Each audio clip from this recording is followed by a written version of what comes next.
ఇలాంటి అంటే gun culture అనేది పెరిగిపోయింది తెలంగాణలో. అసలు గోరక్షలకు వాళ్ళకి అసలు నిజంగా ప్రాణభయం ఏంటో అన్నది చూపిస్తామనేసి వీళ్ళు ఇంతకు ముందు ఎంఎం వాళ్ళు హెచ్చరించి ఇప్పుడు చేసి చూపిస్తున్నారు. 100% ఎంఐఎం సపోర్ట్ లేనిది ఇట్లాంటి సంఘటనలు ఎవరు కూడా ధైర్యం చేయరు. గన్ కల్చర్ అంటే ఇక కాంగ్రెస్ వచ్చిందంటే హిందువులకు అన్సెక్యూరే.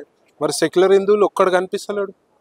దునియా సెక్యులర్ మాటలు మాట్లాడుతున్నాడు. మరి ఒక గోరక్షకునిపై హిందువుపై దాడి జరిగితే ఒక్క సెక్యులర్ నా కొడుకు రాలే, ఒక్క కాంగ్రెస్ ఎమ్మెల్యే రాలే, ఒక కాంగ్రెస్ నాయకుడు రాలే.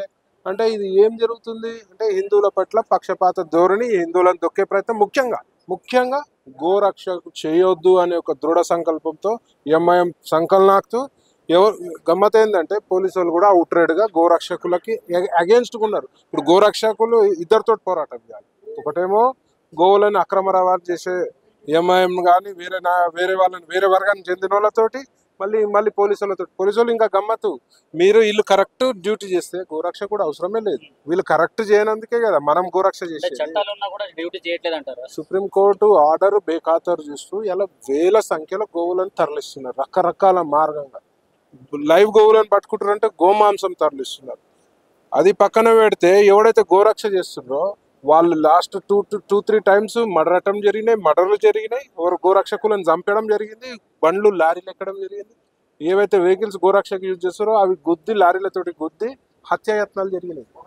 పోలీసుల ఇది ఆల్రెడీ ఇంతకుముందు వీడు ఎవడైతే ఇప్పుడు ఉన్నాడో వాడు ఆల్రెడీ ఇంతకుముందు అటాక్ చేసిండు. అప్పుడు పోలీస్ కంప్లైంట్ ఇస్తే పోలీసు వాడు పట్టించుకున్నాను. అప్పుడే గట్టిగా పోలీసు వాళ్ళు పట్టించుకుంటే ఇక ఇది షూట్ వరకు వచ్చేది కాదు.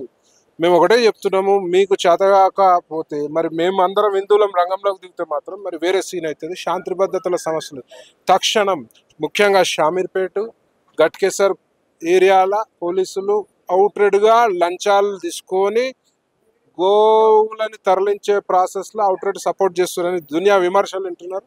మరి పోలీసుల పైన రియాజ్ కావచ్చు కత్తితోని చంపేసిండు.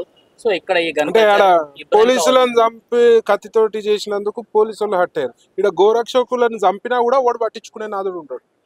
ఎందుకంటే హిందువులం కదా, మరి పోలీసు వాళ్ళు కూడా హిందువులే. మరి మీకన్నా సిగ్గు అనిపించాలి, కొంచెమైనా సిగ్గు అనిపించాలి. గోరక్ష చేసిన వాళ్ళకి సపోర్ట్ చేయాల్సింది పోయి ఎవరైతే గోహత్యకు పాల్పడుతారో వాళ్ళకి సపోర్ట్ చేస్తున్నారంటే మరి ఆలోచించుకోవాలి. మరి హిందువులందరూ మరి తిరగబడితే మాత్రం ప్రభుత్వాలు ఉండే పోలీస్ వ్యవస్థ కూడా చాలా ఇబ్బందికరమైన పరిస్థితి వస్తుంది. ఒక బజరంగ్ దళ కార్యకర్తను కూడా ఇట్లనే చంపేసిండ్రు. ఇప్పుడు సోను సింగ్ ఈ వరుసలో అంటే బజరంగ్ దళ వాళ్ళు ఇలాంటి ఆత్మతర్పణలు చేస్తూనే ఉండాలా?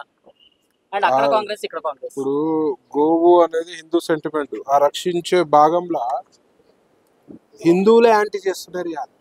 పోలీసులు హిందువులు కాదా? వాళ్ళకి సెంటిమెంట్స్ లేవా? మరి ఇవాళ పోలీసులు చేయాల్సిన పని మేమెందుకు చేయాలి? గోరక్షకులు అవసరం లేదు కదా. మీరు కరెక్ట్ ఉంటే మేము గోరక్ష చేయాల్సిన పని లేదు. అంటే వ్యవస్థ ఎంత వరస్ట్గా ఉందనేది మీరు ఆలోచించాలి. ముఖ్యంగా కాంగ్రెస్ పాలిట రాష్ట్రాలలో ఇట్లాంటి సంఘటనలు ఎక్కువ జరుగుతాయి. కాంగ్రెస్ పార్టీ కర్ణాటకలో అధికారంలోకి రాగానే ఒకడు గోవు తలకాయ నరికి దాన్ని చూపించుకున్నాడు. గోవు తలకాయ నరికి మా రాజ్యం అని ఒక ఎగ్జాంపుల్ గా చూపించుకోవడం జరిగింది. బీజేపీ జెండా పైన పెట్టింది. సో అంటే ఈడ ఎంత హిందుత్వంపై కుట్రలు జరుగుతున్నాయో. మరి 90% కాంగ్రెస్ నాయకులు హిందువులే. ఒకడన్నా కనిపించిండు? ఆయన వచ్చిండు? ఎవడు రాడు. వాడు మళ్ళీ పీకానికి దునియా మాటలు మాట్లాడతారు. మేము సెక్యులర్ అది అని మాట్లాడతారు కానీ ఫీల్డ్ మీదకి రారు. ఇవాళ రక్షించి సమాజంలో మార్పు రావాలి, ముఖ్యంగా హిందూ సోదరుల మార్పు రావాలి. ఇట్లాంటి సంఘటనలు జరిగినప్పుడు మన ఐక్యత చాటుకోకపోతే రేపు హిందుత్వం ఉండదు, దేశంలో గోవు కూడా ఉండదు. రేపు వీళ్ళేమో అనుకుంటారు ఏమవుతుంది అని చెప్పి మెడ మీద కత్తి పెట్టి ముస్లింలకు మారరా, క్రిస్టియానిటీలకు మారరా అని చెప్పి కత్తి పెట్టే రోజులు రాబోతున్నాయి. ఇట్లనే ఉంటాయి. కానీ అది రానీయం. హిందువులలో చైతన్యం వస్తుంది. మా హిందూ సోదరులు అందరూ కూడా ఏకమైతే మరి చాలా తీవ్రమైన పరిస్థితులు ఉంటాయి. శాంతం అని చాలా ఓపిక పడుతున్నాం. కానీ ఒకసారి మళ్ళీ మా దేవతల చేతిలో కూడా ఆయుధాలు ఉంటాయి. అవి వ్యాధికి వస్తే మాత్రం మరి చాలా ప్రాబ్లమ్స్